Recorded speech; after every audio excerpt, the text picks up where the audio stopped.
का खुलना और दोपहर के 3:30 पर बंद होना फिक्स है। इस बीच एक चीज और होती है, ऑप्शन ट्रेडिंग में 9:18 पर एक खास तरह की गैप अप ओपनिंग होती है। अगर आप उस गैप अप ओपनिंग को सही तरीके से खोज लिए तो समझ लीजिए कि अगले 10 से 15 मिनट में आप कमाकर मालामाल हो जाएंगे। एक बात बताऊं, ये जो बड़े बड़े ऑप्शन ट्रेडर होते हैं ना, जिसे ऑप्शन स्कैल्पर भी बोला जाता है, वो लोग भी इस तरीकों को बखूबी फॉलो करते हैं और बेहतर रिटर्न बनाते हैं। नमस्कार, मेरा नाम है विकास तिवारी और आज बस इतना समझ लीजिए कि इसकी एक्यूरेसी जो है वो 90% से अधिक है। पहले आपको नियम समझा देता हूँ, फिर लाइव प्रूफ दिखाऊंगा। नियम कहता है कि मार्केट जब सुबह ओपन हो यानी 9:15 पर, तब अगर 15 मिनट के टाइम फ्रेम पर चार्ट में गैप अप ओपनिंग दिखता है और इस ओपनिंग में नीचे की तरफ बिल्कुल भी शेडो ना दिखता हो, मार्केट खुलने के 3 मिनट के बाद कॉल के लिए ट्रेड ले लेता है। आप इस स्क्रीनशॉट में देख पा रहे होंगे कि यहाँ गैप अप ओपनिंग हुई और नीचे की तरफ ग्रीन कैंडल में बिल्कुल भी शेडो नहीं दिखा और उसके बाद क्या हुआ देख रहे हैं ना, स्टॉक ऊपर भाग गया। तो ऐसी ओपनिंग अगर आपको Nifty, Sensex, bank Nifty, mid cap Nifty, fin Nifty और बैंकेक्स में अगर दिखे तो झट से कॉल के लिए ट्रेड ले लीजिएगा। समझ गए? अब आपके दिमाग में ये सवाल आएगा, सर इस बिकवाली के दौर में बाजार ऊपर तो जा नहीं रहा है, तो कहां से गैप अप ओपनिंग मिलेगी? तो हम क्या आप तब तक के लिए इंतजार करते रहे या इसका भी कोई तरीका बताएंगे? इसका जवाब है बिल्कुल तरीका बताएंगे। बिकवाली में आप कैसे ऑप्शन ट्रेडिंग का फायदा उठा सकते हैं। तो चलिए अब आपको पुट साइड का ट्रेड कैसे लेना है ये सिखाता हूँ। सेम प्रोसेस फॉलो करना है। अगर चार्ट पर आपको गैप डाउन ओपनिंग दिखे और ऊपर की तरफ बिल्कुल भी शेडो ना हो, ध्यान रहे 15 मिनट के चार्ट में, जैसे ही ट्रेड कंफर्म हो पुट साइड के लिए आपको एंट्री ले लेना है। आप यहाँ देख पा रहे होंगे कि कैसे यहाँ रूल फॉलो होता हुआ दिख रहा है। जल्दबाजी मत कीजिएगा, ऐसा नहीं कि आपको इस तरह का ओपनिंग दिखे जिसका शेडो भी ऊपर निकला हो और आप यहाँ एंट्री ले लें। यहाँ स्क्रीनशॉट में तो आपको साफ दिख रहा है, लेकिन इसमें स्टॉप लॉस हिट होने का खतरा बढ़ जाता है। तो इसलिए प्रॉपर नियम के साथ स्ट्रेटजी को फॉलो करने के बाद ही इस तरीके के साथ ट्रेड लीजिएगा। बाकी कोई सवाल हो तो फीडबैक में पूछना मत भूलिएगा। एक साथी पूछते हैं कि सर इसे स्विंग के लिए यूज कर सकते हैं क्या? दरअसल वो वीवैप वाली स्ट्रेटजी को लेकर पूछ रहे हैं। तो इसका जवाब है कि आप यूज तो कर सकते हैं, लेकिन उसकी एक्यूरेसी इंट्राडे में अधिक होती है। तो कोशिश करें कि इंट्राडे में ही यूज करें। बाकी एक दूसरे साथी का सवाल 1000 से इंट्राडे करने को लेकर है। दोस्त, आप बिल्कुल इंट्राडे कर सकते हैं 1000 से। इंट्राडे का बेस्ट पॉइंट जानते हैं कि वो ये है कि इसमें आपको 5x का मार्जिन मिल जाता है, यानी 1000 रुपए के कैपिटल पे 5000 का ट्रेड आराम से कर सकते हैं। तो बिंदास होकर इंट्राडे कीजिए, बस ध्यान रहे कि सही स्ट्रेटजी और स्टॉप लॉस को यूज करना नहीं भूलना है। बाकी आज के लिए इतना ही, मुझे इजाजत दीजिए, मिलते हैं कल नए एपिसोड के साथ। और हाँ, अगर आपको एपिसोड पसंद आया है तो लाइक करना मत भूलिए। धन्यवाद। वो 5 ऐसे कैंडलस्टिक पैटर्न के बारे में बताने वाला हूँ जो दिखने में तो बिल्कुल सिंपल होते हैं, लेकिन ट्रेडिंग की दुनिया में अच्छे निवेशकों को धूल चढ़ा देते हैं। इस लिस्ट में आपको कुछ पैटर्न अपसाइड मूव वाले मिलेंगे तो कुछ में डाउनसाइड मूव आपको देखने को मिलेगा, ताकि आप समझ सकें कि कब कौन सा मूव बने हमें स्टॉक को बाय करना है और कब कौन सा मूव बने हमें स्टॉक को शॉर्ट करना है। और हाँ, आज मेन फोकस आपको 3 कैंडल के कॉम्बिनेशन पर रहने वाला है। तो चलिए शुरू करते हैं। नमस्कार, मेरा नाम है विकास तिवारी और आप देख रहे हैं सीखो पर हमारा official show stock market basics. अच्छा, एक बात तो आप मानते हैं ना कि मार्केट प्रोबेबिलिटी का गेम है। मतलब कि आपको लगा कि ऊपर जाने वाला है तो गया या फिर स्टॉप लॉस हिट हो गया, लेकिन इस प्रोबेबिलिटी में श्योरिटी तब बढ़ जाती है जब आप कैंडल को 200 मूविंग एवरेज की ऊपर ट्रेड होते देखते हो। इसलिए आप जब भी कैंडल पैटर्न को चेक करें या जरूर चेक कर लें कि मूविंग एवरेज का इंडिकेटर जो हो वो 200 से ऊपर हो। जब यह कंफर्म हो जाए तो चार्ट पर जो पहला पैटर्न चेक करना है वह आपको ऐसे नजर आएगा। यह आपको तब नजर आएगा जब बाजार में गिरावट हो और फिर 3 कैंडल जो एक दूसरे से साइज में बड़े हों, तो समझ लीजिए कि बाजार में आगे तेजी आने वाली है। आगे मैं आपको लाइव मार्केट पर प्रूफ भी दिखाऊंगा। पहले बाकी के 4 कैंडल के बारे में समझ लेते हैं। अगर आपको ऐसा कैंडल दिखे जिसमें पहला फुल बॉडी वाला ग्रीन कैंडल बन रहा हो, एक ग्रीन कंफ्यूजन कैंडल बने जिसे डोजी कैंडल भी कहते हैं, जिसका बॉडी हल्का हो लेकिन ऊपर और नीचे शैडो अधिक हो, और फिर एक रेड बड़ा बॉडी वाला कैंडल बन जाए तो समझ लीजिए कि बाजार नीचे जाने वाला है। इसके पीछे एक सिंपल सी साइकोलॉजी काम करती है। पहले बड़ा कैंडल था जो बता रहा था कि बायर्स मजबूत हैं, बाजार या स्टॉक ऊपर जाएगा। फिर अगले ही कैंडल में बायर्स कंफ्यूज हो गए, तभी सेलर्स ने मजबूती से अटैक किया, फिर स्टॉक नीचे चला आया।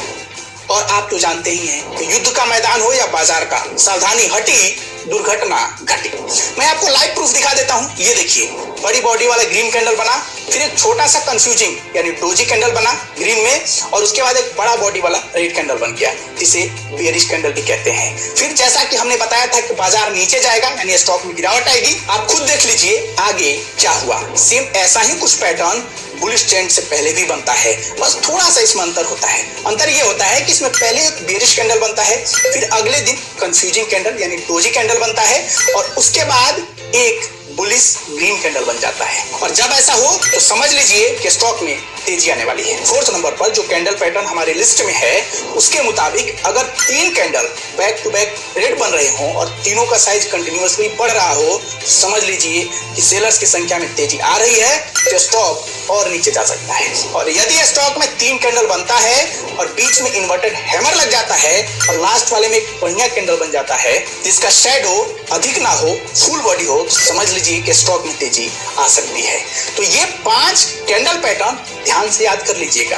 आज मैं आपको न सिर्फ 5 कैंडल स्टिक पैटर्न के बारे में बताया हूँ बल्कि लाइव चार्ट पर भी समझाया हूँ। तो जाइए इसे चार्ट पर अप्लाई कीजिए, और अगर आपको कोई कंफ्यूजन होता है तो फिर फीडबैक में पूछ लीजिए, मैं तो हमेशा आपके लिए हूँ। एक साथी सवाल पूछते हैं कि what is the best leading indicator for trading. Trading के लिए बेस्ट इंडिकेटर क्या है दोस्त? इसका जवाब है RSI और मूविंग एवरेज। बाकी आज के लिए इतना ही, मुझे इजाजत दीजिए, मिलते हैं कल नए एपिसोड के साथ। और हाँ, अगर आपको वीडियो पसंद आया है तो लाइक करना मत भूलिएगा। धन्यवाद। रोज के 2000 रुपए कमाए जा सकते हैं। अगर ऐसा होता है तो ये महीने के बनेंगे 22 दिन के हिसाब से करीब 44,000। हैरान तो नहीं हो गए कि सर ये क्या बता रहे हैं? यकीन मानिए, आज मैं आपको जो जानकारी देने वाला हूँ पूरे इंटरनेट पर कहीं नहीं मिलेगा, क्योंकि आज मैं आपको मार्केट की पूरी सच्चाई बताने वाला हूँ। इंस्टाग्राम पर जो आपको कुछ फर्जी स्क्रीनशॉट दिख जाते हैं ना, जिसके चक्कर में आप अपना कैपिटल गंवा देते हैं, तो ये सच्चाई आपके काम की है। मोतीलाल ओसवाल की रिपोर्ट के आधार पर दिखाऊंगा, जिसमें 5,000 की कमाई का कैलकुलेशन भी बताया गया है, जिसमें इन्वेस्टमेंट अमाउंट से लेकर प्रॉफिट मार्जिन तक सब कुछ मालूम चलेगा। आज का एपिसोड समझ लीजिए कि आपके ट्रेडिंग जर्नी में एक नया मोड़ साबित होने वाला है। और आखिरी में एक सीक्रेट भी बताऊंगा कि अगर आप नए हैं और आपके पास फंड नहीं है, पैसे की कमी है, तो आप कैसे लाइव मार्केट में ट्रेडिंग सीख सकते हैं। नमस्कार, मेरा नाम है विकास तिवारी और आप देख रहे हैं सीखो पर हमारा official show stock market basics.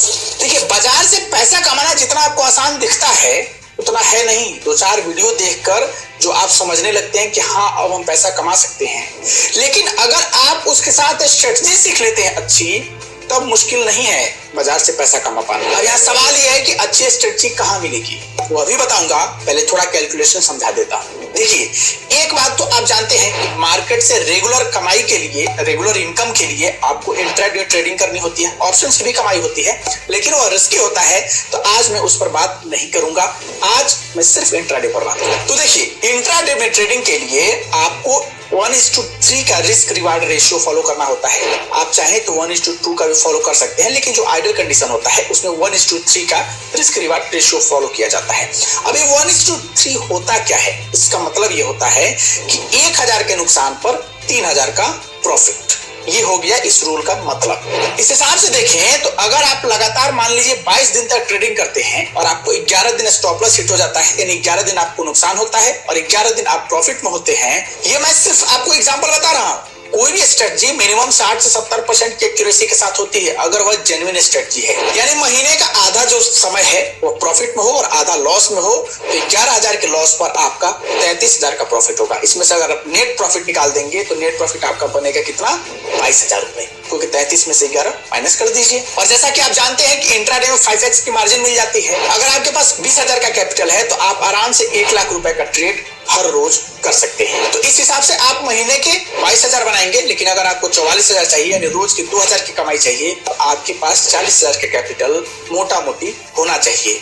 ये हम एक एवरेज बता रहे हैं। अब यहाँ दो सवाल खड़ा हो रहा है, पहला कि अगर कैपिटल ना हो तो क्या करें, और दूसरा जैसा कि स्टार्टिंग में मैंने जिक्र किया था कि अच्छी स्ट्रेटजी कहाँ मिले। तो पहले सवाल का जवाब ये है कि अगर आपके पास फंड की दिक्कत है और आपको सीखना है मार्केट में कि कैसे ट्रेडिंग करते हैं, तो आप पेपर ट्रेडिंग शुरू कर सकते हैं। स्ट्रेटजी फॉलो कीजिए और पेपर ट्रेडिंग करके लाइव मार्केट में देखिए कि कैसे इसमें पैसा बनाया जाता है। मैंने पेपर ट्रेडिंग पर भी ऑलरेडी एपिसोड बनाया हुआ है। साथ में अगर आपको अच्छी स्ट्रेटजी सीखनी है तो उस पर भी मैंने ऑलरेडी एपिसोड बनाया हुआ है। इंट्राडे को लेकर कई सारी स्ट्रेटजी मैंने बताई हुई है, आप जाकर उसमें से एक सीखिए और उसे रेगुलर प्रैक्टिस कीजिए और एक जर्नल तैयार कीजिए। इससे आप यह समझ पाएंगे कि वह स्ट्रेटजी आपके लिए कितना % की एक्यूरेसी के साथ काम करती है। तो जाइए, उसे देखिए, सीखिए और प्रैक्टिस कीजिए। और हाँ, जो मैंने स्टार्टिंग में फर्जी स्क्रीनशॉट का जिक्र किया था ना, आप ट्रेड ब्रेन की रिपोर्ट पढ़ लीजिए। इसमें काफी फर्जी स्क्रीनशॉट होती हैं। उसमें बताया गया है कि इंटरनेट पर जितने स्क्रीनशॉट आप देखते हैं उसमें से कई सारे फर्जी होते हैं।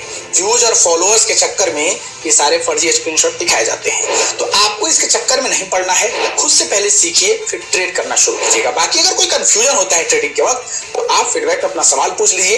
एक साथी पूछते हैं कि साइडवेज ट्रेंड क्या होता है। दोस्त, जब मार्केट ऐसे मूव करना शुरू कर दे जैसे आपको स्क्रीन पर दिख रहा है, बिल्कुल सपाट, कोई अप एंड डाउन मूवमेंट ना दिखे तो उसे साइडवेज मार्केट बोलते हैं। तो चलिए आज के लिए इतना ही, मुझे इजाजत दीजिए। मिलते हैं कल नए एपिसोड के साथ। और हाँ, अगर आपको वीडियो पसंद आया है तो लाइक करना मत भूलिएगा। धन्यवाद। 2025 में अगर मुझे ट्रेडिंग स्टार्टिंग से शुरू करनी होती तो सबसे पहले इन 5 फेजेस के बारे में फॉलो करता। पहले फेज में बिगिनर स्टेज के बारे में सीखता, फिर दूसरे में टेक्निकल एनालिसिस सीखता, उसके बाद तीसरे फेज में मैं उसके काम करने का प्रोसेस समझता, और जब बारी आती चौथे फेज की तो फिर मैं ट्रेडिंग साइकोलॉजी पर फोकस करता, और जब लास्ट स्टेज में पहुंचता ना तब मैं ये समझता कि इन सबको मिलाकर ट्रेड कैसे लिया जाता है, कैसे एक प्रॉफिटेबल ट्रेडर बना जा सकता है। पता है आज के एपिसोड की बेस्ट पॉइंट क्या है कि आज मैं इन सभी 5 फेज के बारे में डिटेल में बताने वाला हूं, ताकि अगर आप बिगिनर हैं तो ट्रेडिंग जर्नी आसानी से शुरू कर सके। नमस्कार, मेरा नाम है विकास तिवारी और आप देख रहे हैं सीखो पर हमारा official show stock market basics. चलिए पहले ये समझते हैं कि फेज 1 में क्या क्या सीखना होता है। यहाँ आप समझते हैं कि स्टॉक मार्केट क्या होता है, कैसे शेयर खरीदा जाता है, बेचा जाता है, निफ्टी क्या होती है, बैंक निफ्टी कैसे काम करती है, ट्रेड कैसे वर्क करता है। बेसिकली आप पहले फेज में बाजार के बारे में बेसिक समझते हो। जैसे एक छोटा बच्चा जब बड़ा हो रहा होता है तो घर वाले चलना, बोलना और समझना सिखाते हैं, जो उसके लाइफ का बेसिक होता है। सेम वैसे ही मार्केट में आपको करना चाहिए। फिर आता है सेकंड फेज, जिसमें आप टेक्निकल एनालिसिस के बारे में डिटेल में समझते हैं। यानी अब आपको चार्ट पढ़ना सीखना होता है, जिसमें support, resistance, indicator, Fibonacci strategy, false breakout कैसे देख सकते हैं, ये सारा चीज आपको सीखना होता है। साथ में आप मार्केट ट्रेंड भी इसी फेज में समझते हैं।